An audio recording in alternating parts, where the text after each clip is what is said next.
Hello les amis, j'espère que vous allez bien. Donc aujourd'hui, on se retrouve pour une nouvelle vidéo et je vais vous présenter l'Audi A6 qui est derrière moi. Je vous en avais déjà parlé. Et parce qu'en même temps, il y a la vidange de boîte auto à faire aujourd'hui. C'est une procédure assez spéciale et je pense que ça peut être intéressant du coup de la faire en vidéo. Donc on va d'abord faire un petit tour de la voiture très rapide. Je vais vous expliquer un petit peu ce qui a déjà été fait sur la voiture. C'est une voiture que j'ai récupérée qui était sous une grange depuis plus de 2 ans, qui avait pourri, qui avait été infestée par les souris. Donc beaucoup de choses qui ont été faites sur la voiture. Je vous en dis pas plus et je vous montre ça tout de suite. Donc voici l'Audi A6. Donc elle est un peu sale, mais j'ai envie de vous dire on s'en cogne. Donc à la base j'avais mis des jantes en 19, sauf que ça frottait dans les ailes. Donc j'ai remis les jantes d'origine, j'ai seulement changé les 4 pneus. Les vitres teintées étaient déjà quand je l'ai récupéré. Bon voilà, hein. La voiture est pas très propre, mais c'est pas très grave. Donc là, elle a un défaut de carrosserie. À mon avis, c'est une voiture qui a été mastiquée et ils ont un petit peu abusé sur le mastic. Donc voilà. Les coques de rétro avaient été peintes à la bombe. Ça, c'était déjà quand je l'ai eu. Qu'est-ce que je peux dire de plus ? Niveau esthétique extérieur, c'est tout ce que je peux dire. Maintenant, je vais vous montrer l'intérieur. C'est vraiment là que le plus gros a été fait. Donc l'intérieur, voilà. Donc de base, c'était du cuir beige comme ça. Mais le cuir était vraiment pourri. Et donc, j'ai fait une teinture marron. Donc teinture marron que j'ai fait dans la voiture, même à l'arrière. Alors franchement, j'ai été un peu déçu du résultat parce que finalement avec l'usure, et je l'ai fait il y a 1 an à peu près, avec l'usure, bah en fait ça tient pas. Il faudrait remettre un coup de teinte là pour rattraper tous les défauts. Je sais pas si on peut arriver à voir, mais on commence à revoir les défauts qu'il y avait en dessous. Donc les traces d'usure du cuir beige, hein. Et donc tout ce que vous voyez là, le plafonnier, l'arrière, les montants de pare-brise, tout ça était beige. Donc je me suis amusé à tout retapisser en alcantara noir. Et je me suis dit que quitte à enlever le ciel de toit et à retapisser en alcantara, je vais faire un petit ciel de toit étoilé. Donc voilà, juste pour le plaisir. Donc voilà un petit peu ce qui a été fait à l'intérieur. J'ai aussi rajouté un poste double DIN qui fait un petit peu tout. Android, hein. C'est un poste à 100 balles chez Amazon. Et puis voilà, donc ensuite niveau mécanique, j'ai fait une révision assez simple, hein. Vidange moteur, filtre à gasoil, un peu voilà la grosse vidange classique. Changer la courroie d'accessoires parce qu'elle avait pété. Qu'est-ce que j'ai fait d'autre ? Donc le moteur, c'est le V6 2,5 litres TDI et donc lui n'a pas encore été trop attaqué par les souris. Donc en fait les souris elles s'étaient mis dans le plafond de la voiture et c'est pour ça aussi que j'ai tout retapissé parce qu'il y avait une odeur imprégnée dans le tissu, c'était juste horrible. Par contre pas de dégâts au niveau du faisceau électrique, donc ça c'est plutôt cool. Je vais enlever ça. Donc là le seul truc c'est que bon ça avait été un petit peu mangé, mais bon c'est pas grand chose, hein. C'est une petite protection qu'il y a sur la vanne EGR, mais bon la vanne EGR on s'en cogne un peu. Là j'ai vu que j'avais les joints d'injecteur à changer, donc il va falloir que je m'en occupe. Donc là il y en a un là qui fuit, on le voit bien, hein. Mais sinon dans l'ensemble elle est assez propre, elle tourne bien, elle fait un peu un bruit bizarre. Et en fait je me demandais pourquoi, mais des fois elle montait de régime même au ralenti. Et ça me l'a fait peut-être 2 mois après avoir commencé à la rouler, une fois que j'avais fait les travaux dessus. Pardon. Et en fait, je suis en train de me dire, et là en ce moment, elle fume pas mal. Donc je suis en train de me dire que ça se trouve, en fait, il y a de l'huile dans les reniflards. Vous savez, il y a des reniflards qui sont censés récupérer l'huile et ça repart peut-être dans l'admission. Ou alors, mon turbo qui rejette de l'huile dans l'admission et du coup ça fume et ça fait des surrégimes.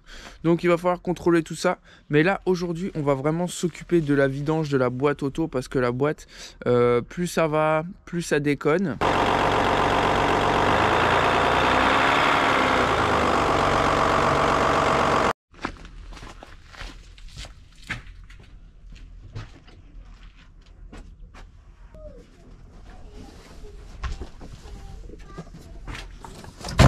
Donc là je me suis fourni un kit de vidange qui est ici. Déjà je sais pas pourquoi ils ont été foutus une boîte aussi grosse, c'est con. Donc là on a la crépine qui est ici, le joint, ouais, je pense que c'est pour pas abîmer le joint qu'ils ont fait des grandes boîtes. Les vis avec le bouchon de vidange et les petits aimants qui sont à l'intérieur, le petit joint, joint de je ne sais pas trop quoi. Je sais pas c'est quoi ce joint là. Enfin bon, là on a vraiment le kit complet, donc ça c'est cool. On va le mettre là. Et alors pourquoi ZF ils ont fait ça? J'ai pas compris. Je pense que le carton ça doit pas coûter cher. Alors ils nous font tout leur réduction d'emballage et ZF ils te mettent un carton pour un bidon d'huile, sachant qu'il en faut 7. Donc voilà. Donc bah je vais m'amuser à déballer tous les bidons. Donc voilà une bonne chose de faite, le kit 7 bidons d'huile, bien entendu. L'huile c'est une huile spéciale, c'est de la ZF Lifeguard Fluid 5. Absolument, apparemment, c'est vraiment important de mettre cette huile là. C'est 13 balles le litre. Donc autant vous dire qu'on va essayer de ne pas faire de gaspillage. Il en faut 7. Sachant que si je dis pas de bêtises, la boîte en prend normalement 9. Mais on peut pas tout vidanger parce que y a toujours de l'huile qui reste dans le circuit. Donc sans ouvrir la boîte, c'est compliqué de vidanger les 9. Donc on vidange que les 7. Bon, c'est une procédure spéciale. En soi, on mélange de l'huile neuve avec de la vieille huile. Mais bon, déjà on va voir dans quel état c'est. Allez, c'est parti. Ok, donc c'est parti. Je prends ma BTR de 17. Donc ça c'est pas le... Ça c'est le bouchon de vidange. Ça c'est le bouchon de remplissage. Je vous conseille de desserrer le bouchon de remplissage tout de suite. Parce que... sinon, ça va être une galère une fois que le carter il est enlevé. Voilà. Donc ça c'était vraiment le plus compliqué à faire. Maintenant ça je crois que c'est de la BTR de 6 pour pouvoir vidanger. Allez je vais la chercher. Donc là c'est une BTR de 8 pour la vidange. Ok donc maintenant que ça c'est fait, il y a toutes les 12 pans à retirer. Il y en a un paquet. Bon c'était en train de me gonfler. Du coup j'ai décidé de lever la voiture. Donc là, il me semble, c'est du 28.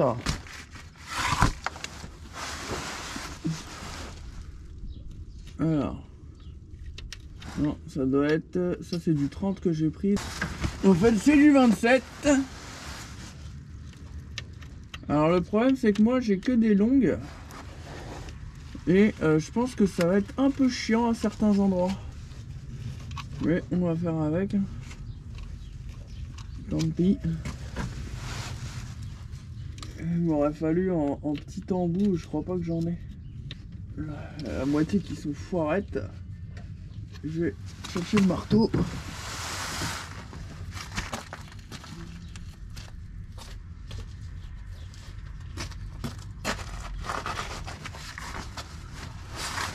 Et là je viens de me rappeler que j'ai plus de nettoyant frein, donc ça va être sympa.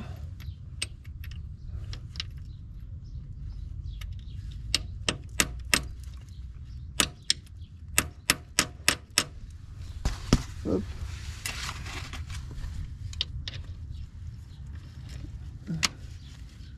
Là s'ils sont foirés, je vous dis même pas la galère.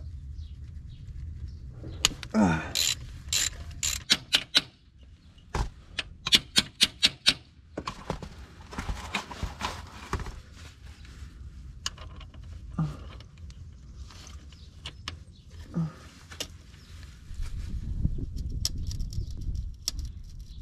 Allez, une forêt.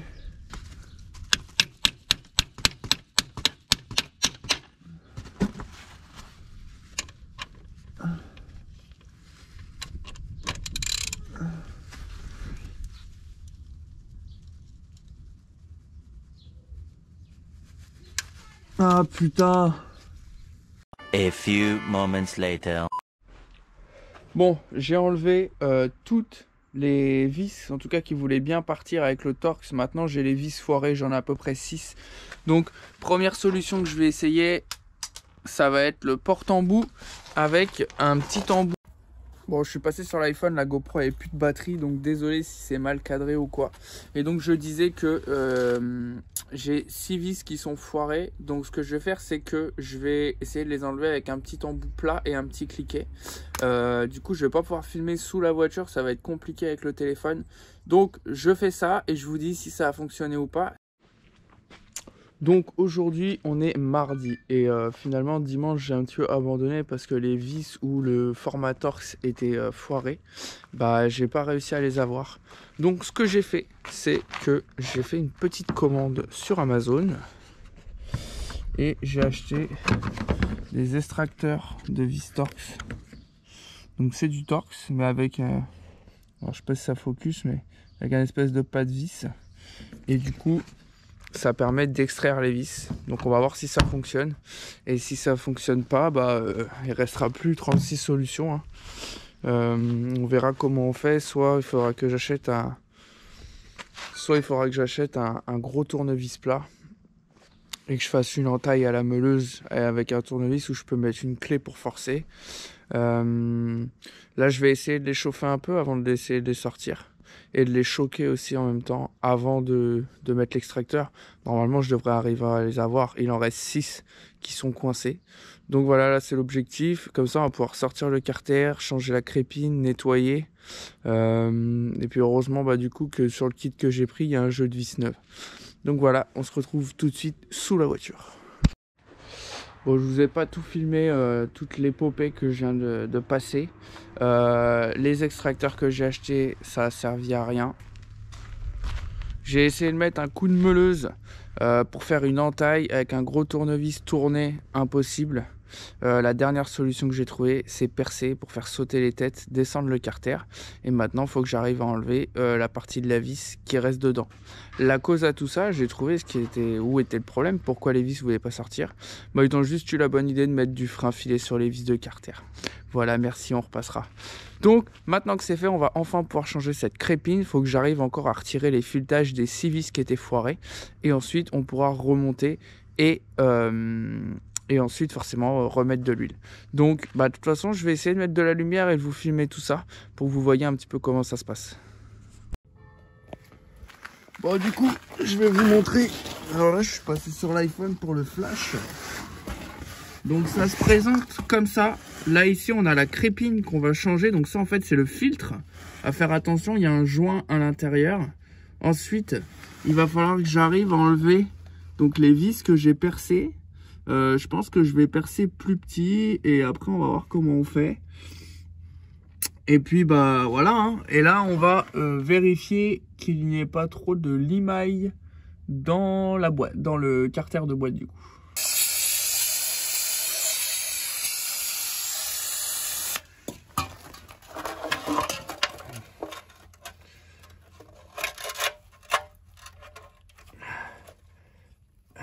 J'arrive à l'enlever. Quand même bien chargé en limaille. Hein. Bonne couche bien épaisse. Ça c'est pas ouf, c'est pas ouf. Franchement là je suis sceptique quand même. Hein. En remontant on essaiera, on verra ce que ça donne, mais je suis pas trop rassuré de ça. Bon, on se retrouve pour cette suite de vidéos. On est aujourd'hui mercredi. Donc hier, j'ai enfin trouvé la solution pour arriver à enlever ces morceaux de vis qu'il y avait encore dans le carter. Enfin, dans la boîte directement. Donc maintenant que ça c'est chose faite, je vais vérifier qu'il en reste pas une ou deux que j'aurais oublié. Donc là, je vais juste vérifier que j'en ai pas oublié. Et ensuite, on va pouvoir remplacer la crépine, le joint, remettre le carter, remettre les vis neuves. Et ensuite, attaquer la procédure pour le remplissage de l'huile. Allez, c'est parti. Donc là, comme je disais, il me reste quelques morceaux de vis à enlever, donc ça va être très rapide. Ensuite, je vais pouvoir vous montrer, on sort la crépine, on la change, on change le joint et ensuite on peut attaquer le remontage. Bon, j'ai enfin pu retirer toutes les vis. Maintenant, on va s'occuper de retirer cette crépine. La torse, elle est ici à l'arrière de la crépine. Alors, je vais essayer de mettre la caméra par là.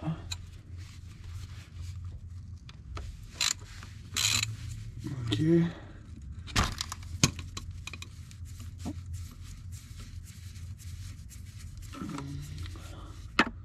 Normalement, j'ai toutes les vis en rechange, mais je vais quand même la mettre de côté au cas où. Bon alors, elle sort ou elle sort pas là? J'ai l'impression qu'il y a une espèce de... Ah, c'est une vis ça aussi. Qu'en fait, il y a deux vis. Il y a deux vis en diagonale. Alors, je découvre hein, comme vous. C'est un peu... J'ai pas forcément trop étudié le truc avant. Ok, il y a une deux vis. C'est qu'avec l'huile, on voyait pas que c'était une vis. C'est chiant quand ça pisse. Choupa ma pisse, pour ceux qui ont la ref. Ok, donc la crépine elle est enlevée. Quand la crépine elle est enlevée, bien vérifier que ce joint là, qui est en haut là, il soit bien venu avec. Parce qu'il se peut qu'il reste coincé là-dedans. Et s'il reste coincé là-dedans, bah c'est la merde. Enfin, c'est un peu chiant à retirer. Donc du coup, ce qu'on va faire maintenant, bah, c'est directement aller chercher la crépine neuve. Je vais enlever le joint pendant que j'y suis, le vieux joint. Hop, normalement il se décolle bien. Hein. Hop, hop, hop. Voilà, comme ça c'est fait. Je vais chercher la crépine, le joint. Et déjà on va remonter ça. Et puis ensuite on pourra aussi remonter le carter. Alors j'ai bien fait de vérifier et de regarder. Parce que les vis pour la crépine, je les ai pas dans le kit. Donc heureusement que je les ai mis de côté. Donc là, tout simple. Hein, je viens avancer ma crépine comme ça. Ce que je peux faire pour l'aider, bon, je prends un peu d'huile qu'il y a là. Puis je viens en mettre sur le joint.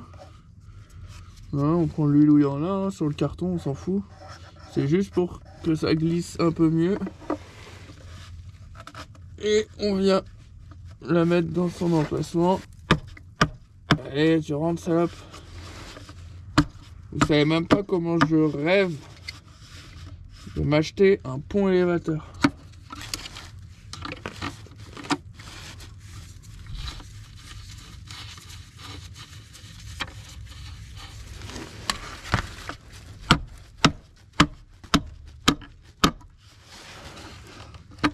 Eh bah voilà.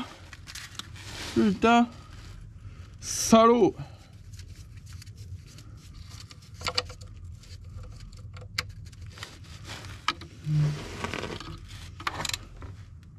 Clic. Là, j'ai mon carter. À l'intérieur du carter, il y a des aimants. Ils sont fournis dans le kit. Les aimants, c'est très simple. Il y en avait deux là, ensemble comme ça. Je sais pas si on va les mettre côte à côte plutôt. Je préfère. Ah. Voilà. De toute façon, c'est seulement pour capturer la limaille. Hein. Et ensuite, il y en avait un là et un là. Je vais les mettre un peu plus dans les fentes. Et puis voilà, vous le mettez comme ça, c'est très bien. Ensuite, on va du coup remettre le bouchon. Donc là, j'ai fait un petit coup de nettoyage. J'ai nettoyé surtout au niveau du plan de joint. En dessous, je vous cache pas, je m'en bats un peu les couilles. Ensuite, bah là, j'ai le petit bouchon de vidange avec le joint. Le bouchon de remplissage, le gros, ils le fournissent pas. Mais on n'en a pas besoin. Il y a un joint là, je me demande si c'est pas ça le joint. Donc hop, il faudra juste penser à le serrer. Donc voilà, là on est pas mal. Ensuite, le petit joint qui va venir là-dessus. Puis bah, on est reparti pour remonter tout et toutes les vis. Et puis let's go. Bon, du coup je filme avec l'iPhone juste pour avoir le flash. Du coup je vais vous montrer vite fait la technique de remplissage. Donc finalement c'est très simple. Sur le carter vous avez le gros bouchon en BTR de je sais plus combien là, le gros là. Gros bouchon ici en BTR de 17. Vous le retirez, sauf que en fait c'est bloqué. Vous avez une ouverture sur un côté et une ouverture de l'autre côté. Et en fait d'origine Audi ils ont un outil où il y a une espèce de crochet qui vient à l'intérieur comme ça crochet, et qui va à une pompe pour envoyer directement le liquide de boîte dans la boîte. Donc moi j'ai rusé un petit peu, je vais vous montrer ma technique très simple. En fait ce que je fais, c'est que je prends une durite comme ça, c'est assez souple. Bon là je vais peut-être devoir la chauffer un peu parce que avec le froid elle est devenue un peu raide.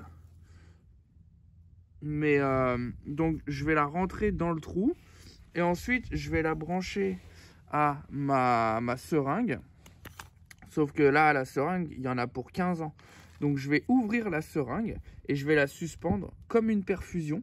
Et comme ça j'aurai juste à verser les bidons au fur et à mesure. Et je vais vous montrer ça, comment je procède. Ok, donc là je vous explique le délire. Là j'ai mis ma pompe qui va servir d'entonnoir. Ensuite le tuyau il va jusque dans le bouchon de remplissage de la boîte. Ici j'ai mes bidons d'huile, il faut 7 bidons d'huile et c'est une huile spéciale, c'est de la ZF Lifeguard Fluid 5 qui coûte 13 balles le litre. Donc autant vous dire qu'on va essayer de pas faire trop de gaspillage. Donc j'ai enlevé mes chandelles, j'ai laissé des cales sous les roues avant parce que mon terrain est en pente et il faut que la voiture soit de niveau pour faire le remplissage. Donc une cale de chaque côté, ma voiture est de niveau, j'ai vérifié avec un niveau.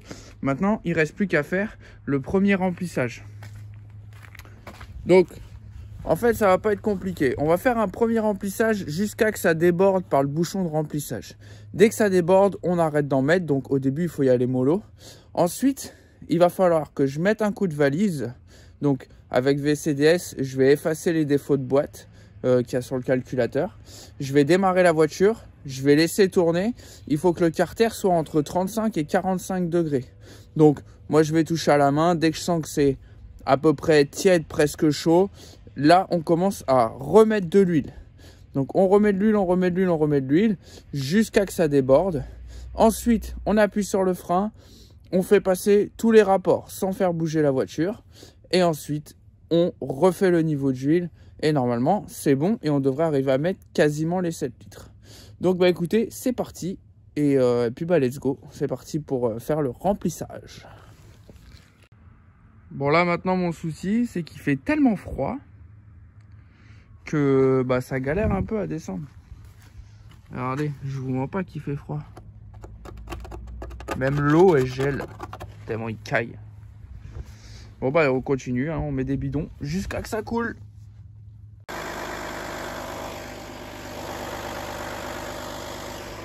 Bon désolé pour le bruit, du coup là j'ai démarré pour faire chauffer l'huile de boîte et on remet de l'huile au fur et à mesure.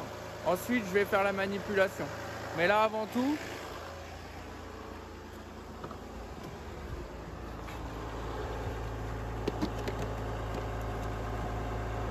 là j'ai branché ma prise au DB2. Je viens sur l'ordi. Version périmée, on s'en fout. Choisir le calculateur. Là, je vais aller dans boîte auto.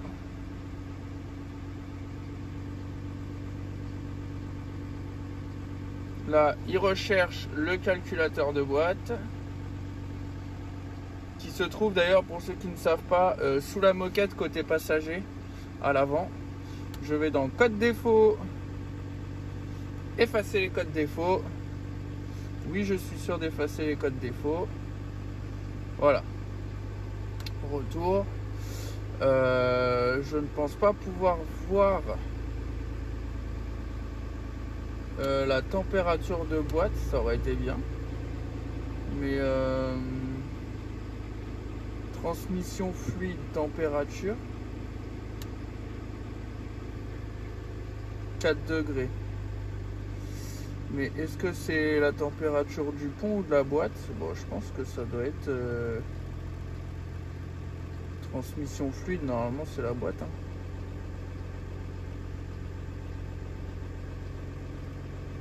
Transmission fluide, température, j'en ai une autre. Donc bah, l'avantage c'est que là du coup je vais avoir la température en réel. Donc je suis à 5 degrés, 6 degrés. On va attendre que ça monte. Il faut qu'on soit au-dessus de 35 degrés du coup pour pouvoir faire la manipulation avec le levier de vitesse. En attendant, je vais continuer à vérifier qu'il y a bien de l'huile dans la seringue. Donc là pour l'instant il y a de l'huile, tout va bien. Il me reste allez, 3 bidons. Celui-là est quasiment vide. D'ailleurs je peux mettre le reste. Là ça coule pas. Voilà, ça y va gentiment. On va mettre le reste du bidon. Donc là on est à 10 degrés, on va attendre que ça monte gentiment jusqu'à 35. En attendant, je vous cache pas que je me suis mis le siège chauffant parce que oui je sais oui je sais aussi, il fait -1 et je me caille le cul parce que je suis dehors depuis 16 h pour se faire cette putain de bagnole qui me prend un peu la tête, je vous cache pas. Donc on va attendre. Bah écoutez, en attendant, je vais aller boire mon café le temps que ça chauffe. Là, on est à 32 degrés, du coup, ça va être bon. Ce qu'on va faire, pied sur le frein, on appuie, on lâche pas surtout, et on va mettre marche avant. Ensuite, on va passer en manuel. On va mettre l'enclash en première. Ah, je peux peut-être pas les passer sans rouler. Bon. Neutre, marche arrière. On a mis un petit à-coup. Marche avant. S. Ah, elle m'a mis une erreur. Alors, on va retourner là. Code défaut. Effacer code défaut. Ok. On recommence. D. Manuel, voilà, elle est en 4e carrément. Elle s'est mise en mode dégradé. N, R,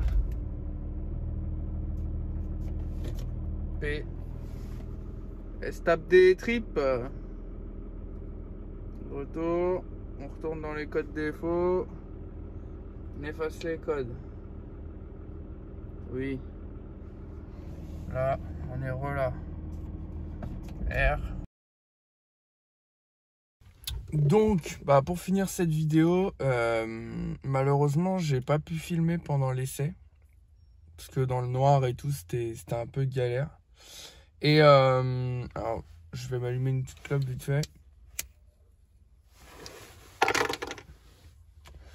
Donc bah l'Audi, je pense que je vais la dégager comme ça parce que j'ai pas le temps. Il y a trop de projets en cours, enfin trop de projets. Il y a le projet de la Golf, il faut que ça avance. Il y a le Scénic que j'ai à réparer pour le revendre. Et il y a 2 nouvelles voitures qui arrivent bientôt. Je vous en dis pas plus pour l'instant. Vous verrez bien, mais du coup je vais pas m'embêter sur l'Audi parce que du coup tout ce qu'on a fait, alors ça marche mieux, il y a moins d'à-coups, mais par contre la 4 et la 5 ne passent toujours pas et du coup bah je soupçonne que c'est le convertisseur de couple qui soit secoué. Et le problème c'est que le convertisseur de couple, ça va être encore un investissement de 800 voire 1000 euros. Il faut refaire une vidange, enfin il faut racheter toute l'huile, donc ça fait encore 150 balles d'huile quasiment. Sans compter tous les autres frais qu'il y a à faire dessus, c'est pas rentable pour une voiture qui vaut 2500 balles à tout casser une fois refaite. Donc bah plutôt que de dépenser pour une voiture où bah c'est des ronds que je récupérerai jamais, je vais tout simplement bah la dégager dans l'état. Donc voilà, c'est un échec, mais c'est pas grave. On se retrouve du coup sur une prochaine vidéo très rapidement. Donc là, désolé pour ça fait 1 mois que vous n'avez pas eu de vidéo, mais c'est parce que du coup bah il faut aussi les finances hein, pour acheter des pièces, etc. Donc c'est pour ça que ça a pris un peu de temps. Et puis en tout cas, la procédure que je vous ai montrée dans la vidéo, c'est la bonne procédure. Si vous avez une vidange de boîte à faire, c'est comme ça que ça fonctionne. Après, moi, la boîte, le convertisseur de couple était déjà secoué, donc ça n'a pas réglé le problème, forcément. Mais au moins, vous avez quand même la procédure à suivre pour faire une vidange de boîte sur ces modèles de boîte de chez ZF que vous pouvez retrouver sur les Passat, les Passat de la même époque, donc 2000-2002, les Audi, etc. Bah écoutez, je vous dis à bientôt pour une nouvelle vidéo. C'était Julien, bye bye.